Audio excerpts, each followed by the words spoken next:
ሰላም ጤና ይስጥልን እጅጉን የተወደዳችሁና የተከበራችሁ የአሁን ስፖርት አድማጭ ተመልካቾቻችን እንደምን አደራችሁ። የዕለተ ሐሙስ የጠዋት ስፖርታዊ መረጃዎችን ከአሁን ስፖርት ይዘን መጥተናል። ትላንትና እጅግ በጣም ተጠባቂ ጨዋታዎች በእንግሊዝ ፕሪሚየር ሊግ ምሽት 4 ሰዓት ተኩል እንዲሁም ምሽት 5 ሰዓት ከሩብ ላይ የተደረገ ሲሆን አርሰናል ድል የቀናው ሲሆን ማንቸስተር ሲቲ ነጥብ ጥሏል። ቼልሲ ድል አቀንቶታል። እንዲሁም ደግሞ ማንቸስተር ዩናይትድ ከሜዳቸው ውጪ የመጀመሪያ ሽንፈታቸውን በአሰልጣኝ ማይክል ካሪክ ስር መመልከታቸውንም ነው የምንመለከተው። እነዚህን ጨዋታዎች በስፋት የምንመለከት ይሆናል። ከዚህም በተጨማሪ የክለብ መረጃዎችን በስፋት ይዘን ቀርበናል። አርሰናል፣ ማንቸስተር ዩናይትድ፣ ቼልሲ፣ ሊቨርፑል እንዲሁም ሪያል ማድሪድና ባርሴሎና የመሳሰሉ ክለቦችን በስፋት የምንመለከት ሲሆን እናንተም ውድ አድማጮቻችን ለዛሬ ያቀረብናቸውን ስፖርታዊ መረጃዎቻችን አብረን እንድትቃዩ ነው የምንጋብዛችሁን። ያቀስታ ወደ ፕሮግራሞቻችን አለፍን። ቅድሚያም የሀገር ውስጥ መረጃዎቻችን በማስመልከት እንጀምር። በሲቢኢ የኢትዮጵያ ፕሪሚየር ሊግ ትላንትና ጨዋታዎች ተደርገውም ነበር። ሲዳማ ቡና ጣፋጭ ድል ማስተናገዱን ነው የተመለከትነው። በሲቢኢ የኢትዮጵያ ፕሪሚየር ሊግ 22ኛ ሳምንት መርሃ ግብር የሊጉ መሪ ሲዳማ ቡና ፋሲል ከነማን 1-0 በሆነ ጠባብ ውጤት አሸንፏል። ለሲዳማ ቡና የማሸነፊያ ግቦን ብለስናጎዮ በመጨረሻው ደቂቃ ላይ ነው ማስቆጠር የቻለው። ፋሲል ከነማ አራተኛ ተከታታይ የሊግ ሽንፈቱን አስተናግዷል። በሌላ ጨዋታ ኢትዮጵያ ቡና ባህር ዳር ከነማን 2-0 ማሸነፍም ችሏል። የኢትዮጵያ ቡናን የማሸነፊያ ግቦች ቢኒያም ጌታቸው እንዲሁም ደግሞ ዘላለም አባተ አስቆጥረዋል። ቡናሞቹ 3 ተከታታይ ድላቸውን በማሳካት ደረጃቸውንም አሻሽሏል። የኢትዮጵያ የሊግ ደረጃቸውን ስንመለከት እንግዲህ ሲዳማ ቡና በ42 ነጥብ አንደኛ ደረጃ ላይ የተቀመጠ ሲሆን ፋሲል ከነማ ተከታታይ 4 ሽንፈቶችን በማስተናገድ እንግዲህ በ33 ነጥብ ወደ አምስተኛ ዝቅ ማለትም ችለዋል። ኢትዮጵያ ቡና ወደ 29 ነጥብ በመያዝ እንግዲህ 7ኛ ደረጃ ላይ መቀመጡን ነው የተመለከትነው። ባህር ዳር ከነማ 27 ነጥብ በመያዝ 9ኛ ደረጃ ላይ የተቀመጠ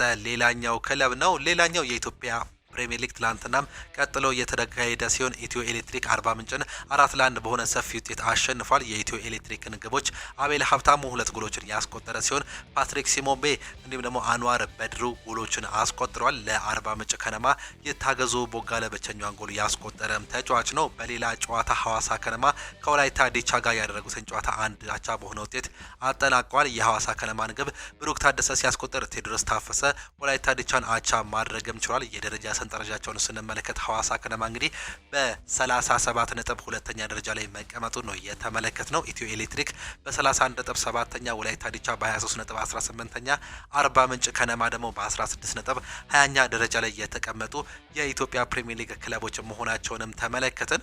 ትናንትና እንግዲህ የተለያዩ ጨዋታዎች በእንግሊዝ ፕሪሚየር ሊግ 29ኛ ሳምንት መርሃ ግብር ተመልክተንም ነበር። ምሽት 4 ሰዓት ተኩል እንዲሁም ምሽት 5 ሰዓት ከሩብ ላይ የተጀመሩ ጨዋታዎችም ነበሩ። ምሽት 4 ሰዓት ተኩል ከተጀመሩ ጨዋታዎች ስንመለከት በማንቸስተር ከተማ በኢታድ ስቴዲየም ማንቸስተር ሲቲ ከኖቲንጋም ፎረስት ጋር ያደረጉት እጅግ በጣም ተጠባቂ ጨዋታም ነበር። በተለይም ማንቸስተር ሲቲ ከአርሰናል ጋር ያለውን የነጥብ ልዩነት ለማጥበብ እንዲሁም ኖቲንጋም ፎረስት ደግሞ ከወራጅ ቀጠና ያለውን የነጥብ ልዩነት ከፍ ለማድረግ የሚያደርጉት ጥረት እጅግ በጣም ተጠባቂም ነበር። በአሰልጣኝ ፔፕ ጋርዲዮላ እንዲሁም ደግሞ ሾንዳሽ በሁለቱ አሰልጣኞች የሚደረገው ፉክክር በርካቶቹ የሚጠብቁትም ነበር። በተለይም እንግዲህ የሚቀሩት ቀጣይ 8 ጨዋታዎች እንግዲህ በእንግሊዝ ፕሪሚየር ሊግ ላለመውረድ የሚደረጉ ጥረት ለዋንጫ እንዲሁም ደግሞ ለቶፕ 4 የሚደረጉ ጥረቶች እጅግ በጣም አጓጊ ሆነው ቀጥለዋል። ትላንትና ማንቸስተር ሲቲ በሜዳውና በደጋፊዎች ፊት ያደረገውን ጨዋታ 2-1 በሆነ ውጤት ነው ማጠናቀቅ እየቻለው። 2 ጊዜ መምራት ችሎ ነበር የፔፕ ጋርዲዮላው ማንቸስተር ሲቲ። ነገር ግን በሁለቱም አጋጣሚ አቻ በመውጣት እንግዲህ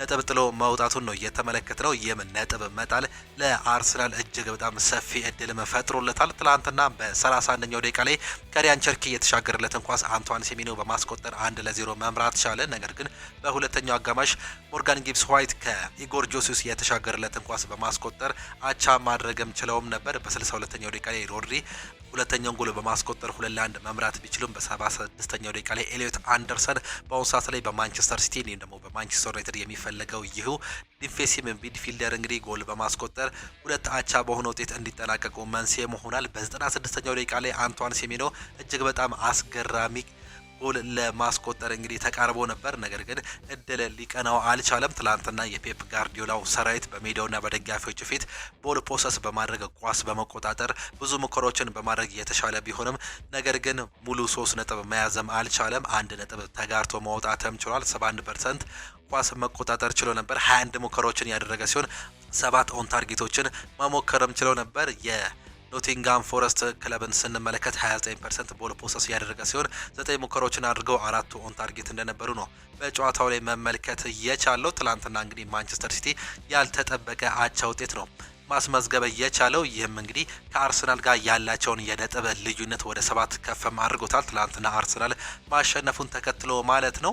ሌላኛው ጨዋታ ፉላም ከዌስትሃም ጋር ያደረጉት ተጠባቂ ጨዋታ ነበር። በክራቨን ኮቴጅ በለንደን የተደረገው ጨዋታ ፉላም በሜዳውና በደጋፊዎች ፊት በዌስትሃም 1-0 ተሸንፏል። ብቸኛውን ጎል ሰመርቫይል በ65ኛው ደቂቃ ላይ ከጃሮድ ቦን የተሻገረለትን ኳስ በማስቆጠር እንግዲህ 1-0 በሆነ ውጤት እንግዳው ክለብ ማሸነፍ መቻሉን ነው የተመለከትነው። ትላንትና ዌስትሃም ዩናይትድ ማሸነፉን ተከትሎ እንግዲህ ከኖቲንጋም ፎረስት ጋር ያለውን የነጥብ ልዩነት በማጥበብ 28 ነጥብ በመያዝ እንግዲህ በአሁኑ ሰዓት ላይ በጎል ተበልጦ 18ኛ ደረጃ ላይ መቀመጥ የቻለው ቶተናም ሆስፐር በእርግጥ ዛሬ ጨዋታ አለው፣ ነገር ግን 29 ነጥብ በመያዝ 16ኛ ደረጃ ላይም ተቀምጧል። ሊድስ ዩናይትድም እንዲሁ በተመሳሳይ 31 ነጥብ ነው መያዝ የቻለው። ይህም እንግዲህ ላለመውረድ የሚደረጉ ጥረቶች እጅግ በጣም አሁንም አጓጊ ሆነውም ቀጥለዋል። ዌስትሃም ዩናይትድ ትላንትና በሰመርቫይል ጎል ማስቆጠሩን ተከትሎ እንግዲህ ከወራጅ ቀጠና የመውጣት እድሉን አሁን እያሰፋም ይገኛል። በእርግጥ በአሁኑ ሰዓት ላይ 18ኛ ደረጃ ላይ ቢቀመጥም ትላንትና ሌላኛው ጨዋታ በአሜክስ ስቴዲየም የተደረገው የብራይተን ኤንድ ሆቭ አልቢዮን እና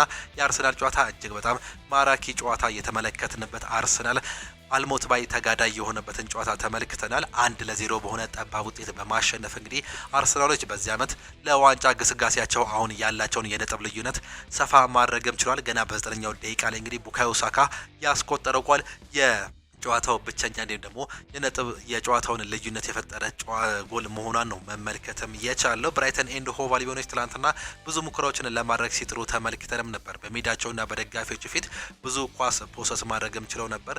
ኳስ ለመቆጣጠር ሞክረው ነበር። የብራይተን ኤንድ ሆቭ አልቢዮን ተጫዋቾች በአሰልጣኝ ፋቢያን ሄልዝረር እየተመሩ 60% ኳስ መቆጣጠር የቻሉ ሲሆን 11 ሙከራዎችን ወይም ደግሞ 3 ኦን ታርጌቶችን መሞከርም ችለው ነበር። ነገር ግን ጎል ሊያስቆጥሩ አልቻሉም።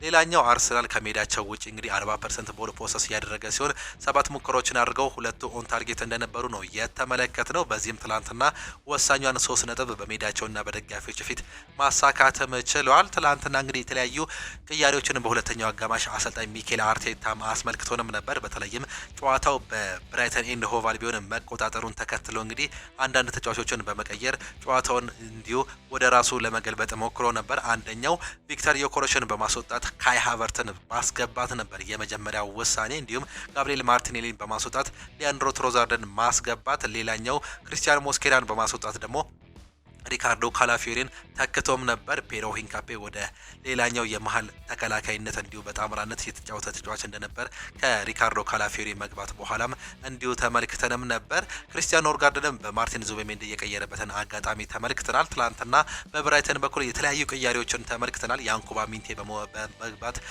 ካውሮ ሚቶማ ሲወጣ ተመልክተናል። እንደ ዳኒ ሚታ ሜሲ ዌልቤክ ያሉ ተጫዋቾች ሲገቡ እንዲሁም አንዳንድ ተጫዋቾች ተቀይረው ሲወጡ ተመልክተናል። ነገር ግን ጎሎችን እንግዲህ ሊያገኙ አልቻሉም። አርሰናል ትላንትና ወሳኝ 3 ነጥብ በማግኘት እንግዲህ የደረጃ ሰንጠረዡን በ67 ነጥብና በ37 ንጹህ ጎል እንግዲህ እየመሩም ነው የሚገኙት። ትላንትና ማንቸስተር ሲቲ አቻ መውጣቱን ተከትለው 60 ነጥብና 32 ንጹህ ጎሎችን በመያዝ ሁለተኛ ደረጃ ላይ እንዲሁ ተቀምጧል። አርሰናል በአሁኑ ሰዓት ላይ ያለው የነጥብ ልዩነት ወደ 7 ከፍ ማድረግ ችሎታል። ምንም እንኳን በአሁኑ ሰዓት ላይ ማንቸስተር ሲቲ አንድ ቀሪ ጨዋታ ቢኖራቸውም እንግዲህ ያላቸው የነጥብ ልዩነት ወደ 7 ከፍ ማለቱን ተከትሎ ይህ ምናልባትም ለአርሰናል ሌላኛው ከፍተኛ እድል የፈጠረበትን አጋጣሚም ተመለከትን። ማንቸስተር ሲቲዎች ትላንትና ያልተጠበቃቸውን ነው በሜዳቸውና በደጋፊዎች ፊት ያስተናገዱት። አርሰናል ደግሞ ተከታታይ ድሎችን በማስመዝገብ እንግዲህ ለሊጉ ዋንጫ የሚያደርጉትን ጉዞ አሁንም እግር በእግር እንግዲህ እያስተካከሉት ይገኛሉ። መንገዱን እየጠረጉ እንደሚገኙ ነው እየተመለከትን የምንገኘው። ትላንትና ወሳኝ 3 ነጥብ አሳካት መውጣትም ችለዋል። ሌላኛው አስቶን ቪላ ከቼልሲ ጋር የሚያደርጉት ተጠባቂ ጨዋታ ነበር። ትላንትና ከሚጠበቁ ወሳኝ ጨዋታዎች መካከል ይህ ነበር። በተለይም ቶፕ 4 ውስጥ ለማጠናቀቅ ከሚደረገው ፉክክር ውስጥ እንግዲህ አስቶን ቪላ 4ኛ ደረጃ ላይ ተቀምጦ እንዲሁም ደግሞ ቼልሲ 5ኛ ደረጃ ላይ ተቀምጦ ነበር ይህን ጨዋታ መጀመር የቻሉት። እጅግ በጣም ተጠባቂ ጨዋታ ነበር። ቼልሲ ምሽት ያደረገውን ጨዋታ 4-1 በሆነ ሰፊ ውጤት ማሸነፍም ችሏል። ገና በሁለተኛው ደቂቃ ላይ ነበር እንግዲህ ዳግላስ ሉዊዝ ለአስቶን ቪላ ማስቆጠር እየቻለው። ነገር ግን ጆ ፔድሮ ሃትሪክ በሰራበት በትላንትናው ጨዋታ እንዲሁም ደግሞ ኮል ፓልመር አንድ ጎል ባስቆጠረበት ጨዋታ ትላንትና ቼልሲዎች ትላንትና ወሳኝ ድል አስመዝግበው መውጣትም ችሏል። የጨዋታ የበላይነት ነበራቸው። ብዙ ሙከራዎችንም አድርገዋል። 15 ሙከራዎችን 8 ኦን ታርጌቶችን ማስመዝገብ መቻላቸው ነው የተመለከትነው። ቼልሲዎች በአሰልጣኝ ሊያም ሮዚኒየር እየተመሩ እንግዲህ ከተከታታይ ሽንፈት እንዲሁም ደግሞ አቻ በኋላ ወደ ድል እየተመለሰበትን ውጤት ትላንትና አስመዝግበዋል። ትላንትና ማሸነፋቸውን ተከትለው ያላቸውን የነጥብ ልዩነት እንግዲህ ዝቅ ማድረግ መቻላቸውን ነው የተመለከትነው። በአሁኑ ሰዓት ላይ ሶስተኛ ደረጃ ላይ የሚገኘው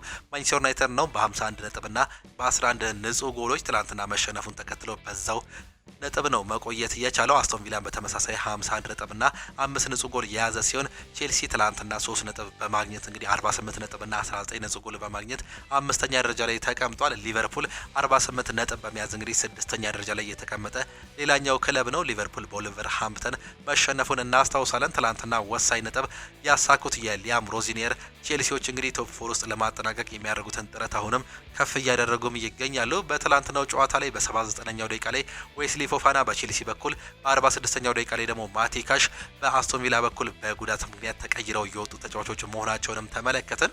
ሌላኛው ኒውካስል ዩናይትድ ከማንቸስተር ዩናይትድ ጋር በሴንት ጄምስ ፓርክ ስቴዲየም ያደረጉት ጨዋታም ነበር። ይህ ጨዋታ በበርካቶቹ የሚጠበቅ እጅግ በጣም ከባድ ጨዋታ እንደሆነ ተገልጾም ነበር። በዚህ ዓመት እንግዲህ በእንግሊዝ ፕሪሚየር ሊግ ብቸኛ ያልተሸነፈው ማንቸስተር ዩናይትድ ትላንትና የመጀመሪያ ሽንፈቱን በአሰልጣኝ ማይክል ካሪክ ስር እንዲሁም በ2026 መቅመስም ችሏል። 2-1 በሆነ ውጤት ነው የተሸነፈው። ትላንትና ማንቸስተር ዩናይትድ ያልተጠበቀ ሽንፈት ያስተናገደ ሲሆን በተለይም እንግዲህ ኒውካስል ዩናይትድ ገና በመጀመሪያው አጋማሽ ቀይ ካርድ ቢመለከቱም የቀይ ካርዱ መጉደል ግን እጅግ በጣም እንግዲህ እንዲያነሳሳቸው አድርጓቸው 2-1 በሆነ ውጤት ማሸነፍም ችለዋል።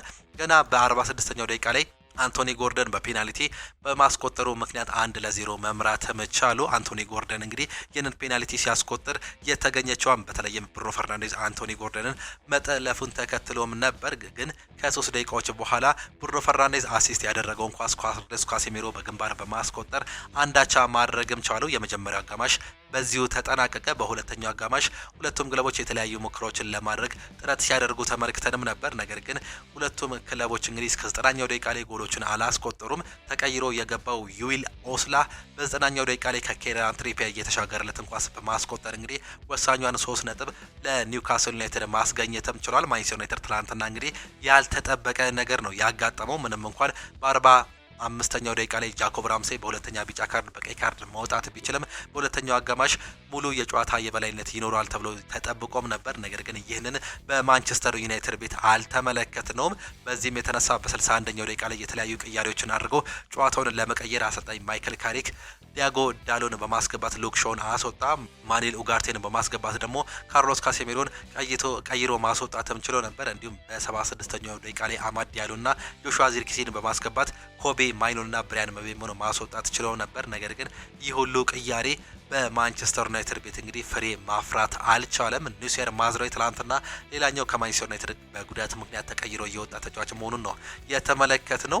በታይለር ማላሲያ ነው ተቀይሮ መውጣትም እየቻለው። ማንቸስተር ዩናይትድ እንግዲህ ትላንትና ያልተጠበቀ ሽንፈት ያስተናገደ ሲሆን በ2026 እንዲሁም ደግሞ በአሰልጣኝ ማይክል ካሪክ ዘመን የመጀመሪያ ሽንፈታቸውንም አስተናግዷል። ነገር ግን አሁንም ቢሆን 3ኛ ደረጃ ላይ ተቀምጠዋል። ትላንትና ቢያሸንፉ ኖሮ ያላቸውን የነጥብ ልዩነት በ3 ነጥብ ከፍ ማድረግ ይችሉም ነበር። ነገር ግን ይህንን እድል መጠቀም አለመቻላቸውን ነው በትላንትናው ዕለት በማንቸስተር ዩናይትድ በኩል እየተመለከትነው። ኒውካስል ዩናይትዶች ግን ካለፉት ተከታታይ አቻዎች እንዲሁም ደግሞ ሽንፈቶች በኋላ ወደ ድል እየተመለሱበትን ወሳኝ ውጤት በሜዳቸውና በደጋፊዎች ፊት በሴንት ጄምስ ፓርክ ስቴዲየም አረጋግጠዋል።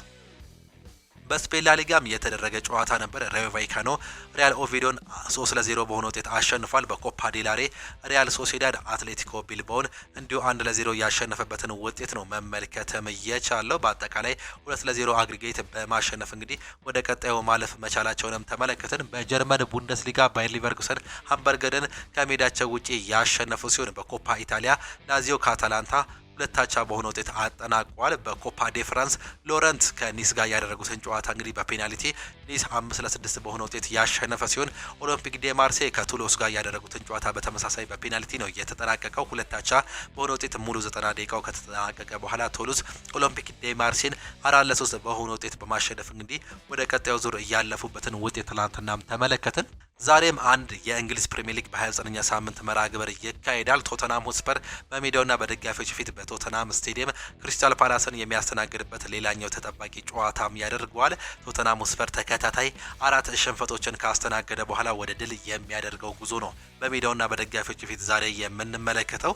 ሌላኛው ክሪስታል ፓላስ እንግዲህ ካለፉት 5 ጨዋታዎች 2 ጨዋታዎችን ተሸንፈው በሁለቱ አሸንፈው በአንዱ አቻ የወጣ ሲሆን ዛሬም እንግዲህ ከሜዳቸው ውጪ ሌላ ፈተናም ይገጥማቸዋል። በተለይም እንግዲህ አዲሱ አሰልጣኝ ኢጎር ቱዶር እየተመሩ ቶተንሃም ሆትስፐሮች ተከታታይ 3ኛ ሽንፈትን ላለማስተናገድ በሜዳቸውና በደጋፊዎች ፊት የሚጫወቱም ነው የሚሆኑት። ዲን ስፔንስ፣ ክሪስቲያን ሮሜሮ፣ ቤንታንኩር፣ መሐመድ ኩዱስ፣ ዊልሰን ኦዶበርት፣ ሉካስ በርግቫል፣ ቪንሴንት ኦዶጊ፣ ቤን ዴቪስ፣ ጀምስ ማዲሰን እንዲሁም ደግሞ ዲያን ክሎዜቪስኪ በጉዳት ምክንያት የማይገኙ ተጫዋቾች መሆናቸውንም ተመለከትን። በክሪስታል ፓላስ በኩል ላክሮክስ በቀይ ካርድ ምክንያት፣ ዣን ፊሊፔ ማቴታ በጉዳት ምክንያት፣ ለርባ ኤዲኒኪታ እንዲሁም ደግሞ ዱኩሬ በጉዳት ምክንያት የማይገኙ መሆናቸው ነው እየተገለጸም የሚገኘው። ይህ ጨዋታ በእንግሊዝ ፕሪሚየር ሊግ የ29ኛ ሳምንት መርሃ ግብር የመጨረሻው ጨዋታም ነው። በኮፓ ዲፍራንስም ኦሎምፒክ ሊዮን ከሌንስ ጋር የሚያደርጉት የዛሬ ተጠባቂ ጨዋታ መሆናቸውን ነው እየተመለከተን የምንገኘው። እነዚህ እንግዲህ ዛሬ የሚደረጉ ጨዋታዎች ናቸው። ዊሊያም ሳሊባ በቼልሲ ጨዋታ እንደተጎዳም ተገልጿል። የመድፈኞቹ ዋና አሰልጣኝ ሚኬል አርቴታ ዊሊያም ሳሊባ የቁርጭምጭሚት ጉዳት እንዳጋጠመውም ገልጿል። ዊሊያም ሳሊባ በቼልሲ ጨዋታ መጎዳቱን የገለጹት አርቴታ ከህመሙ ጋር ጨርሶ ይህንን ነገር እንግዲህ ጉዳት እንዳስተናገዱ ነው የተገለጸው። ነገር ግን አሁን የህመም ስሜት እየተሰማው ስለሆነ በትላንትናው ጨዋታ ላይ እንደማይገኝ አሰልጣኙ ከጨዋታ በፊትም እንዲሁ አሳውቋል። ስቴቨን ጄራርድ ይናገራል ስለ ማይክል ካሪክ። ካሪክ ከመጣ ጀምሮ አስደናቂ ስራ ሰርቷል። ከዚህ በላይ ምንም ማድረግ አይችልም ሲል ነው የሚናገረው። በዚህ መልኩ ከቀጠለ እንዲሁም ደግሞ ቡድኑ እስከ ውድድር ዘመኑ መጨረሻ ድረስ በከፍተኛ ደረጃ ካጠናቀቀ እሱን በቡድኑ ውስጥ ላለማቆየት ከባድ ይሆንባቸዋል ብዬም አስባለሁ ሲል ይናገራል። ሌላኛው ስለ ቤንጃሚን ሴስኮ የሚወጡ መረጃዎች ናቸው። ቤንጃሚን ሴስኮ እንግዲህ በማንቸስተር ዩናይትድ ቤት ራሱን ለማሻሻል ከፍተኛ ትኩረት እንደነበረው ነው የተገለጸው። በአርቢ ሳልዝበርግ በነበረበት ወቅት ከልክ በላይ ልምምድ እንዲያደርግ በመጋበዙ የሚታወቀው የተጫዋች እንግዲህ በማንቸስተር ዩናይትድ ግን ይህን ቁጥጥር እንደተደረገበት ዘ አትሌቲክስ ያስነብባል። የተጫዋች በማንቸስተር ዩናይትድ ቤት እንግዲህ በመምጣቱ ምክንያት ምናልባትም 9 ቁጥር ይሰጠዋል ተብሎ ቢጠበቅም 30 ቁጥር መልበሱን እናውቃለን። ይህም እንግዲህ ለራስመስ ሆይሉንድ ያለውን ክብር እሱ እያለ ሌላ ቁጥር እንግዲህ ፈልጎ እንደወሰደ ነው እየተገለጸም የሚገኘው። ሌላኛው ማንቸስተር ዩናይትዶች ራስመስ ሆይሉንድን ከለቀቁ በኋላ ቤንጃሚን ሴስኮን ሲያመጡ እንግዲህ ከ10 እስከ 15 ጎሎችን በአመቱ ያስቆጥርላል ብለው እንደሚያምኑ ነው የተገለጸው። የተጫዋች በአሁኑ ሰዓት ላይ በእንግሊዝ ፕሪሚየር ሊግ ብቻ 8 ጎሎች ላይ መድረሱን እናስታውሳለን። በዚህም እንግዲህ ደስተኞች መሆናቸውን ዘ አትሌቲክስ ስለ ማንቸስተር ዩናይትድ እንዲሁ መረጃን ሲያጋራም ተመለከተን። ማንቸስተር ዩናይትድ በአሁንም ቢሆን እንግዲህ የተለያዩ የክንፍ ተጫዋቾችን እየተመለከተ እንደሚገኝ መረጃዎች እያሳዩ ይገኛሉ። ከዚህም መካከል አንቶኒ ጎርደን አንደኛው ሲሆን ያን ዲያማንዴ ደግሞ ሁለተኛው ተጫዋች መሆኑ ነው እየተገለጸ የሚገኘው። ከነዚህ ከሁለቱ አንዱ ተጫዋች ምናልባትም በክንፍ የአጥቂ ስፍራ ቦታ ላይ የግላቸው ለማድረግ እንደሚፈልጉ ተገልጿል። አሰልጣኝ ማይክል ካሪክም አንድ ረገን አረጋግጠው ነበር። የክንፍ ተጫዋች እንፈልጋለን፣ በተለይም በአሁኑ ሰዓት ላይ እንደ አማድ ዲያሎ እንዲሁም ደግሞ ኮቢ ማይኖ ያሉ ተጫዋቾች እንግዲህ ይህንን እድል ይጠቀማሉ ብለን እናስባለን። ነገር ግን በዛ ቦታ ላይ ራሳችንን ማጠናከር አለብን ሲሉ መግለጻቸውንም ሰምተናል። ቨርጅል ቫን ዳይክ ቀጣይ ዓመት ለአውሮፓ ሻምፒዮንስ ሊጉ ብቁ መሆኑን እንዲሁም ደግሞ አለመሆኑን በተመለከተ ሀሳቡንም ሰጥቷል። በክረምት የዝውውር መስኮት ላይ 100% ተጽዕኖ ይኖረዋል ሲሉ ነው የገለጸው። ጉዳቱ በጣም ከፍተኛ ነው። ለሊቨርፑል የምትጫወት ከሆነ ሁልጊዜም እንደዚያ ነው። ወደ አውሮፓ ሻምፒዮንስ ሊግ መግባት አለብን፣ ይህ ግዴታችን ነው ሲል ነው እየገለጸም የሚገኘው። ሊቨርፑል በያን ዲያማንዴ ላይ ያላቸው ፍላጎት እያፋጠኑ እንደሆነ እየተገለጸም ይገኛል። አርቢ ሌፕዚግ አጥቂውን ማጣት አይፈልግም። ትክክለኛ ዋጋ ከቀረበላቸው ግን እንደሚሸጡት ነው መረጃዎች እያሳዩ የሚገኙት። ይህን ተጫዋች ማንቸስተር ዩናይትድ እንዲሁም ደግሞ ሌሎች ታላላቅ ክለቦችም ይህን ተጫዋች እንደሚፈልጉት መረጃዎች በስፋትም ያመላክታሉ። እጅጉን የተወደዳችሁና የተከበራችሁ የአሁን ስፖርት አድማጭ ተመልካቾቻችን ለዛሬ የነበረን ስፖርታዊ መረጃዎቻችን ይህንን እየመስሉ ነበረ። ፕሮግራሞቻችንን እንዴት አያችኋቸው? ሀሳብ አስተያየታችሁን ኮመንት ቦክስ ላይ ልታጋሩን ትችላላችሁ። የዛሬ የአሁን ስፖርት የጠዋት ፕሮግራሞቻችን በዚሁ የሚጠናቀቁ ሲሆኑ በከሳት ፕሮግራሞቻችን ሌሎች መረጃዎችን ይዘን እስክንቀርብ ድረስ ግን ቻው ቻው፣ መልካም ጊዜ፣ መልካም ውሎ እንዲሆንላችሁ ዳግም ተመኘን።